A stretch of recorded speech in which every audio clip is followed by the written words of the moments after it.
The first time my parents said I would never amount to anything, I was 17 and standing in the kitchen of our row house in Washington, D.C., holding a college brochure like it was a winning ticket. My dad did not even look up from his coffee. He just said, "Noah Kingston, you are not built for big dreams." My mom laughed like it was a cute joke. That laugh followed me for years.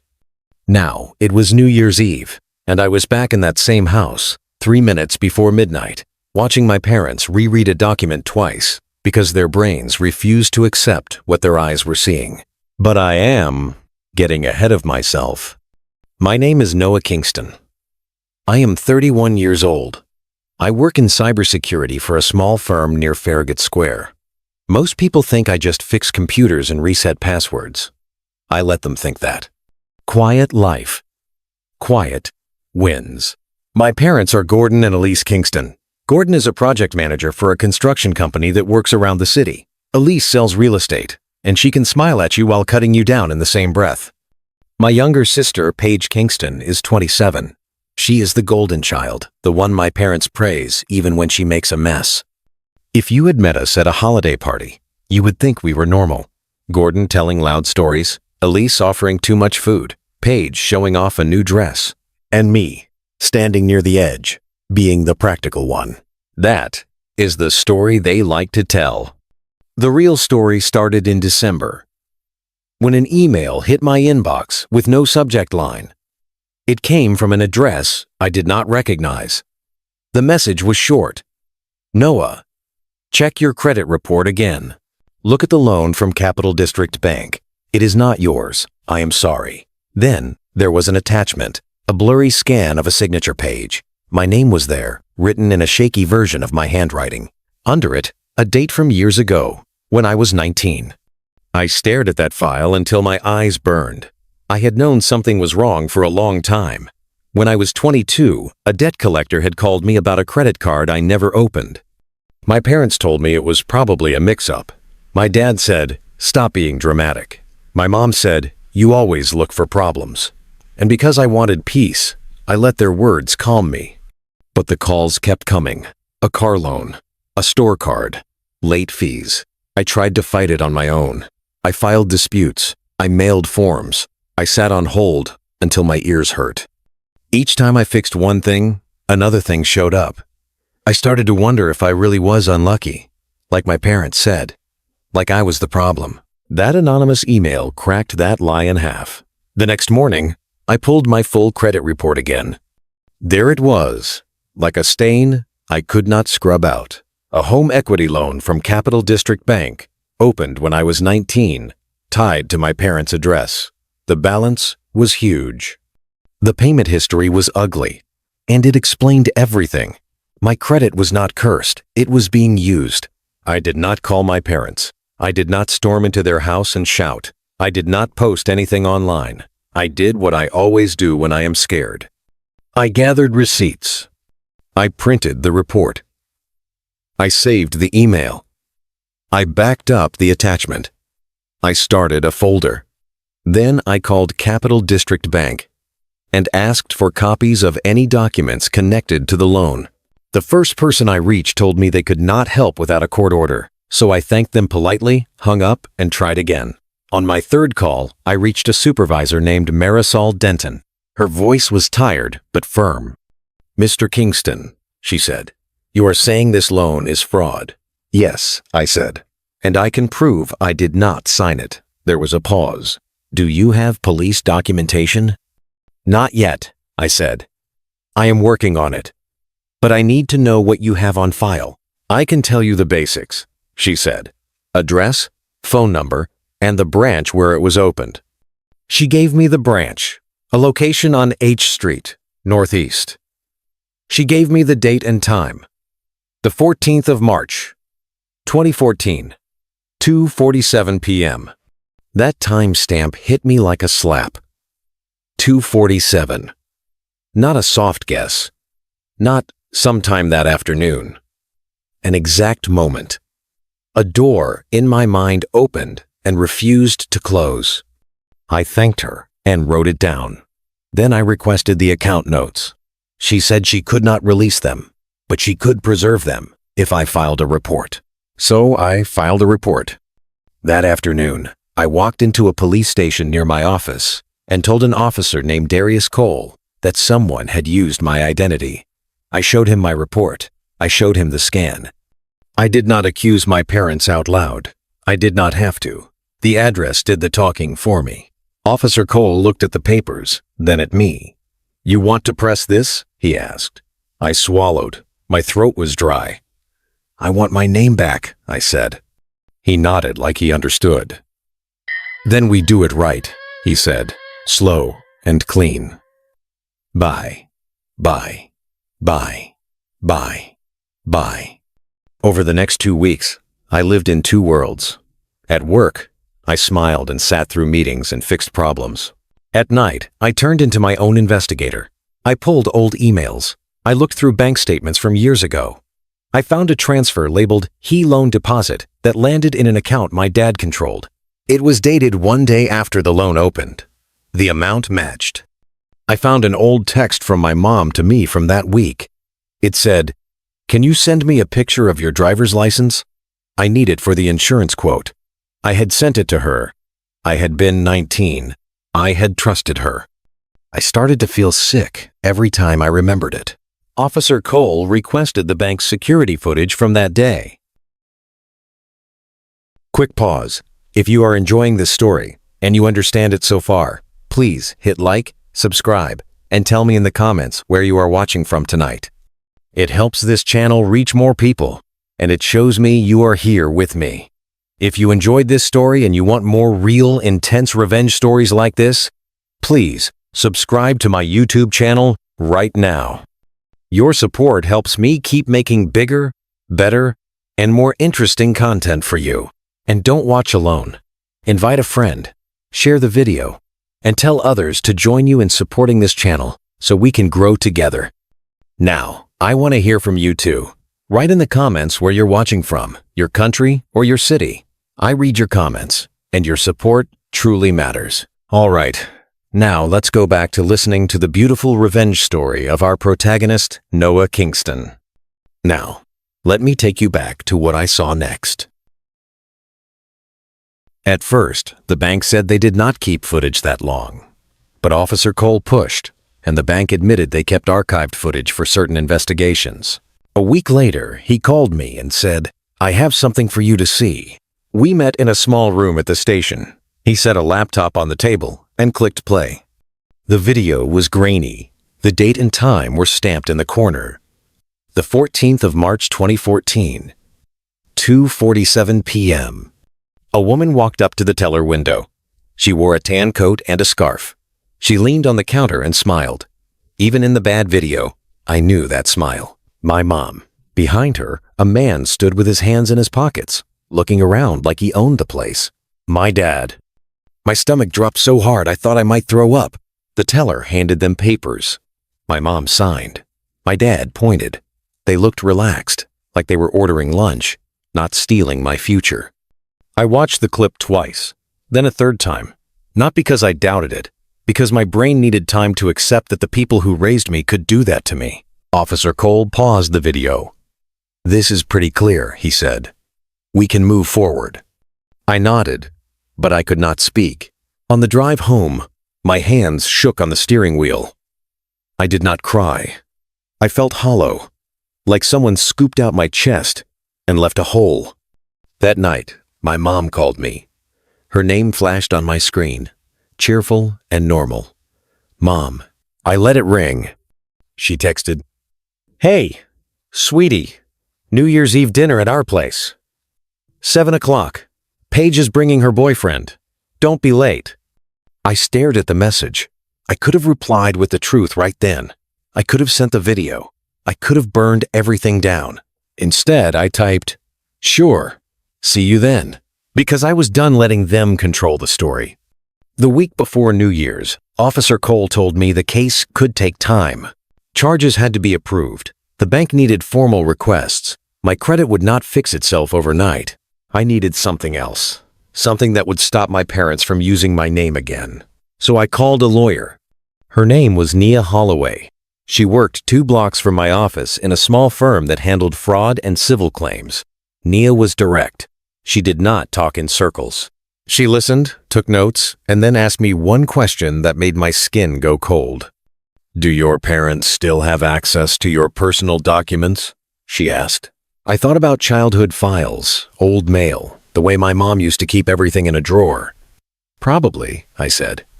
"Then you lock it down," she said. "We freeze your credit. We file with the court. We send a notice to them through proper channels. And we protect you." She paused, then added, "And Noah, I'm going to say this gently. Your parents did this because they thought you would never fight back." I swallowed. "They always thought that," I said. Nia helped me file a civil claim for identity theft and damages. She also helped me prepare a packet for the bank to start reversing the fraud. The packet included the police report, the footage stills, the signature analysis, and my sworn statement. Then she asked me, "Do you want them served in public or in private?" I pictured my parents' faces. I pictured their smiles at church. I pictured my mom telling neighbors how proud she was of Paige. I pictured my dad acting like I was lucky they even let me sit at their table. I thought of every time they said I was nothing. "In private," I said. "But on a day they can't forget is one day." Is dit balking? That was how New Year's Eve became the day. Nia arranged a process server to deliver the documents at 11:57 p.m. at my parents' house. The timing was legal and sharp. The server would hand them the papers right before midnight. They would carry that moment into the new year like a weight. All week, I acted normal. I answered my mom's calls. I listened to her talk about the dinner menu. I let my dad brag about Paige's boyfriend, a lobbyist named Brent Larkin, who loved expensive watches and hated waiting in line. I did not tell them I had seen the footage. I did not tell them the police report existed. I did not tell them my lawyer had built a case so tight it felt like a locked door. On December 31, I left my apartment in Navy Yard with a small folder in my backpack. Inside were copies of everything. I also carried one more document, separate from the rest. A letter I wrote myself. It was not angry. It was clear. It said, "I know what you did. I am done paying for it. I am choosing myself now. I'm not angry and in mazer, and workly presented on intelland and angry. I am choosing myself now." When I arrived at my parents' house, the street was full of parked cars. Music played inside. The smell of baked ham and sweet rolls drifted through the door when my mom opened it. "Noah," she said, hugging me like we were close. "Look at you, still wearing those cheap shoes?" She said it like a joke, but her eyes were sharp. "Happy New Year's Eve," I said. My dad clapped me on the shoulder. "There he is," he said. "Our practical boy. Come meet Paige's man. Maybe he can get you a real job." Paige walked in wearing a glittery dress, her hair perfect. Brent stood beside her, smiling like a poster. "Noah," Paige said, drawing out my name. "Did you finally get promoted from computer helper to computer boss?" Brent laughed. "Tech stuff is cute," he said. "My world is a little faster." I smiled once. "Sounds exhausting," I said. Dinner went on like a play I had seen before. My mom told stories that made Paige look brave and smart. My dad talked about his projects, like he built the city himself. Paige and Brent showed off their plans to travel. Then my mom looked at me over her wine glass. "So, Noah," she said, "still renting that little box apartment?" "Yes," I said. She sighed loud. "I worry about you," she said. "You don't aim high. You never did." My dad nodded. "You could have been something," he said, "but you always take the easy way." My hand stayed steady. I looked at the clock above the fireplace.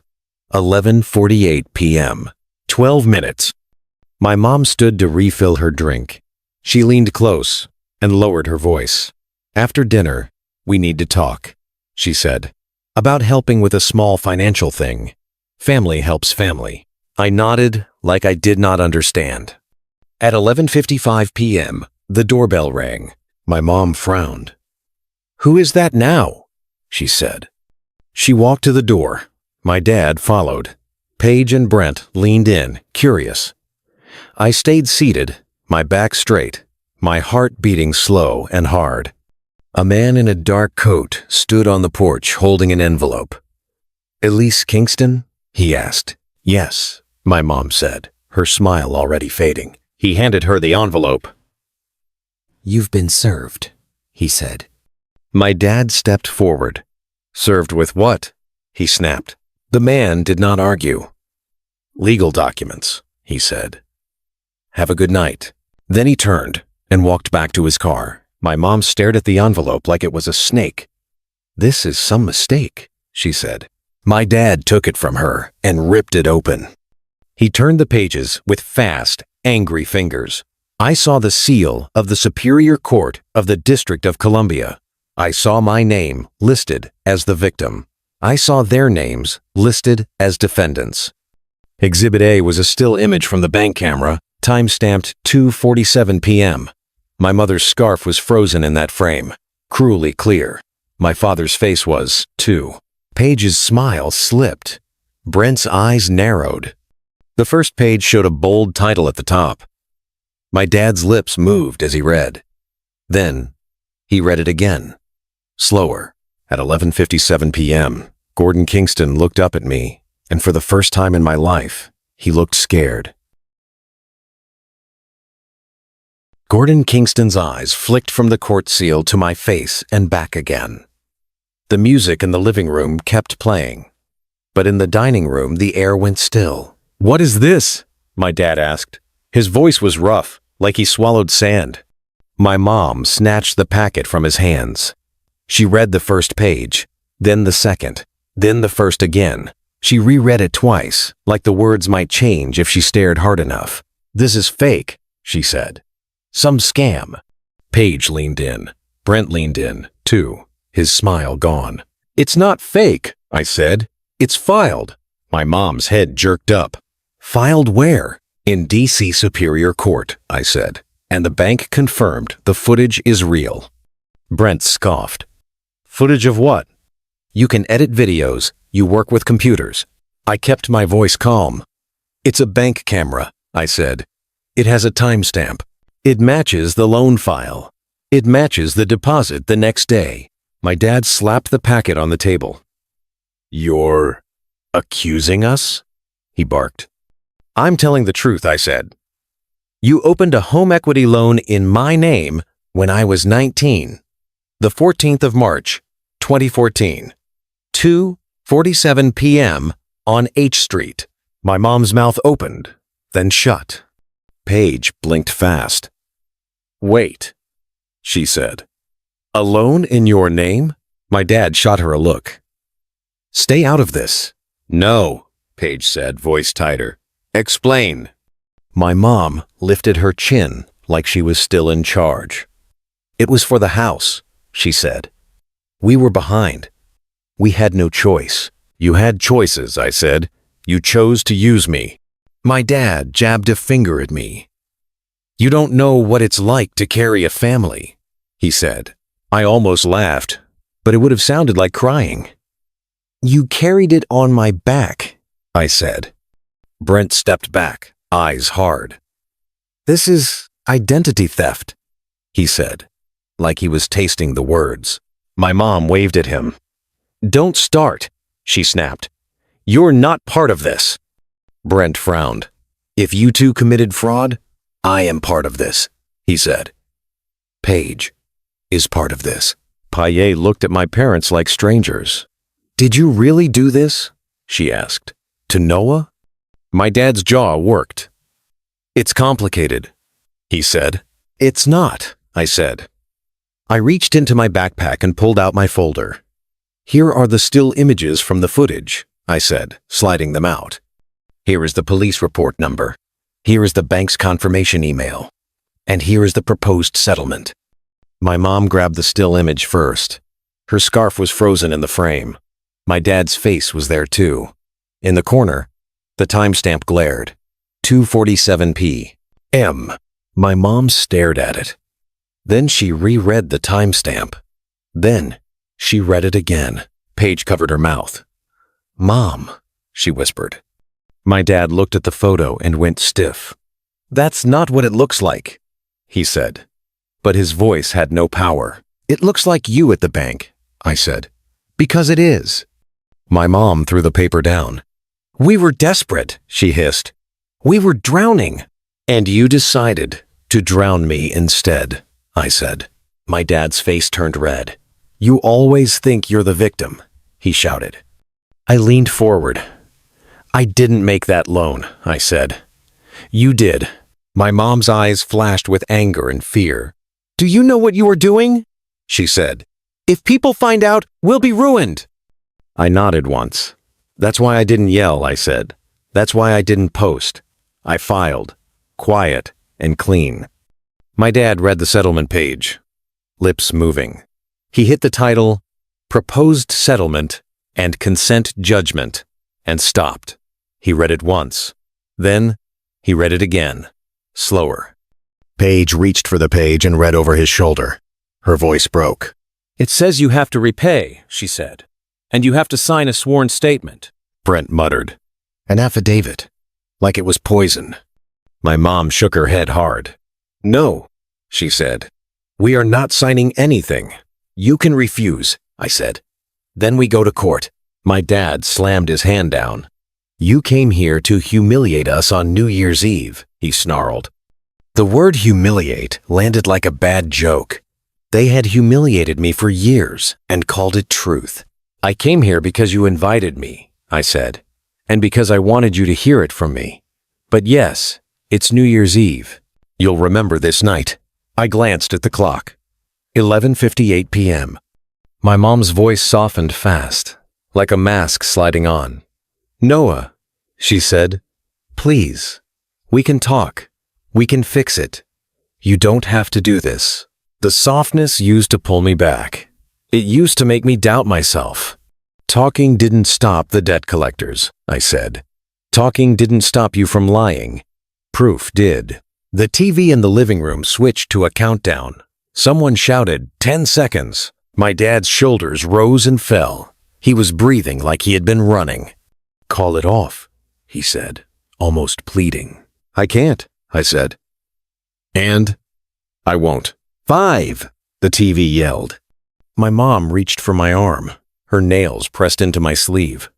"Just sign something that says you forgive us," she whispered. 4, I pulled my arm away gently. "No," I said. "I choose myself." 3, my dad's voice cracked. "If you do this, you're not my son." 2, I met his eyes. "Then stop using my name," I said.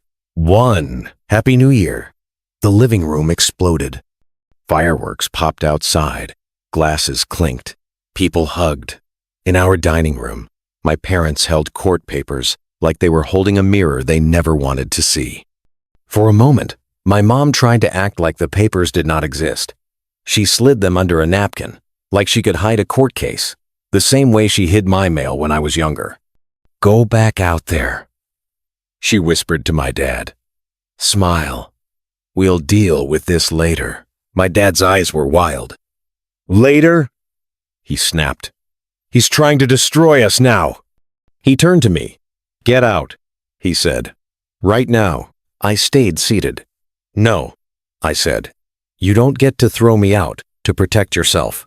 Not anymore." Paige looked like she might be sick. "Mom, you were going to ask him for money tonight," she said slowly. "Weren't you?" My mom froze. Paige's voice shook. "You told me you needed Noah to co-sign something," she said. "You said he owed the family." My dad's face dropped. He did not even deny it. The silence answered for him. Brent let out a short laugh with no humor. "So you were going to commit fraud again," he said. "At dinner. On New Year's Eve." My mom rounded on him. "Mind your business," she hissed. Brent lifted his phone. "It is my business," he said. "I'm recording this." My dad reached for the phone, but Brent stepped back. "Touch me, and I call the police," he warned. I looked at Paige. "That's why I chose tonight," I said. "Because you were about to do it again." You were about to tie me to your mess for the rest of my life. Paige covered her face. I feel stupid, she whispered. You're not stupid, I said. You were trained to believe them. My mom's tears returned, fast. Noah, please, she said. If you loved us, you wouldn't do this. I kept my voice level. Love doesn't look like theft, I said. Love doesn't look like calling your kid nothing and then using his name like a tool. My dad grabbed the packet again and scanned the first page, then the second, then the first. His eyes stopped on the line that listed the exhibits. Security footage, he read aloud. Account notes, signature analysis. He reread the list. Then he reread it again. His voice dropped. How long have you had this? Long enough, I said. He leaned close, anger turning into panic. If you don't stop this, we lose the house, he whispered. I nodded. That's why there is a settlement option, I said. It's the only soft landing you get. I made. Thank you for watching. Ended for you now. Ended for you now. My mom stared at the settlement page like it was a lifeboat. We can sign and keep the house? She asked. Nia had already explained the numbers to me. You can sign and start repaying, I said. You can stop the bleeding. That's it. My dad's hands shook again. He hated that more than anything. For a few seconds, nobody moved. Then the doorbell rang again. My mom flinched. Who is that? I didn't answer. I already knew. A woman stepped in wearing a navy coat, hair pulled back, folder under her arm. Quick pause, again.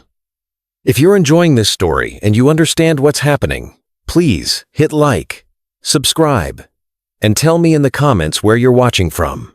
It helps the channel grow, and it helps me know you're here. If you enjoyed this story and you want more real, intense revenge stories like this, please subscribe to my YouTube channel right now. Your support helps me keep making bigger, better, and more interesting content for you. And don't watch alone. Invite a friend, share the video, and tell others to join you in supporting this channel so we can grow together. Now, I want to hear from you too.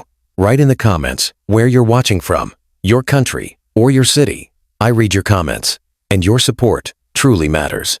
All right, now let's go back to listening to the beautiful revenge story of our protagonist, Noah Kingston. She moved like she belonged in a courtroom, not a family dinner. Nia Holloway, she said when she reached us. Noah's attorney. My mom's eyes went wide. You brought a lawyer here? Nia nodded. I brought options, she said. And boundaries. She placed her folder on the table. Mr. and Mrs. Kingston, she said, you've been served a civil complaint, exhibits, and a proposed settlement. You can cooperate tonight, or you can fight it later. That is your choice. My dad tried to stand tall. We don't have to talk to you, he said. You don't, Nia said, but you can't undo what you did. Paige sat down slowly. Her hands were shaking. Brent stood behind her, face tight. This is real, he murmured. Nia slid one page forward. This is the affidavit, she said. If you sign, you admit the fraud and agree to repay. Your cooperation will be noted. If you refuse, the court and the bank will pursue full damages. My mom whispered. And if we sign, will Noah drop it? Nia answered carefully. The criminal investigation is separate, she said, but cooperation helps. It also speeds up his credit repair. My dad stared at the affidavit. He read it once. Then he reread it twice. Slower, stopping on every line, like each word was a stone. Paige looked at him. Dad, she said. Please tell me this isn't true. My dad's eyes flicked to her, then away. Paige, you don't understand, he muttered. Paige's voice rose. I understand enough, she said. You lied to me about Noah. You made me think he was weak. My mom started crying. We didn't mean to hurt him, she said. But you did, Paige said. Brent cleared his throat. If you two did this, he said to my parents, Then I need to rethink everything. As Ready 27, Paige stared at him. Don't make this about you, she said. Sharp. Brent's face hardened. It is about me, if your family can ruin my future, he said. Paige didn't beg. She just looked away. Like a door closed in her mind. Nia placed a pen beside the affidavit. Elise, she said, you can sign first. My dad grabbed the pen and shoved it away. No, he growled. My mom's hands trembled. Gordon, she whispered. Stop. My dad looked at me with pure rage. Are you happy? He demanded. I shook my head. I'm free, I said. There's a difference. My mom reached for the pen again, slower this time. My dad tried to stop her, but Paige stepped between them. Let her sign, Paige said. My dad stared at Paige, stunned. You're taking his side? I'm taking the truth, Paige said. My mom signed. Her signature shook, but it was clear. She set the pen down like it weighed 100 pounds. Nia nodded. Thank you, she said, and turned the page. Gordon. My dad's chest heaved. He looked around the room like he wanted someone to save him. No one did. He picked up the pen and signed. When he finished, he dropped the pen and sat down hard. The house was still celebrating. Someone turned the music up. The joy outside our room felt unreal, like it belonged to another family. I stood.